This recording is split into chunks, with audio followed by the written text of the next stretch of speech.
Hey you guys, तो आज का क्वेश्चन है two small spheres each having the charge plus q are suspended by insulating threads of length capital L from a hook. It is like that कि आप ये समझ लीजिए कि यहाँ पे कोई एक हुक है और वहाँ पे हमने कुछ इस तरह से स्फीयर्स को ऐसे सस्पेंड करके रखा हुआ है जिनका charge plus Q and plus Q each कुछ इस तरह से है.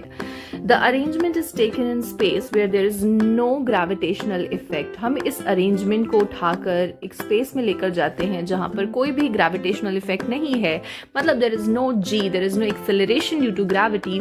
तो इन दैट केस अगर मैं इन वायर्स की बात करती हूँ, if I talk about these wires, तो जिस वायर्स अभी इस तरह से सस्पेंडेड हैं वो फिर एकदम लाइक दैट ऐसे स्ट्रेट हो जाएंगे in the space like that, इस तरह से.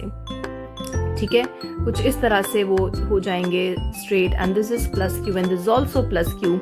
इन दोनों का लेंथ ही L है एंड इन दोनों का जो टोटल सेपरेशन फिर हो जाएगा दैट विल बी 2L.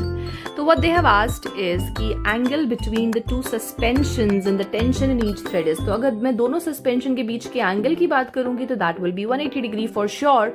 तो जो भी हमारा 180 डिग्री वाले ऑप्शंस उनको कंसिडर किया जा सकता है. Now they are asking about the tension. तो अगर मैं टेंशन की बात करती हूँ तो tension is nothing but a kind of force, and tension is provided here by the electrostatic force of repulsion between these two spheres, and the formula is simply 1/4 pi epsilon naught into q divided by 2L का whole square.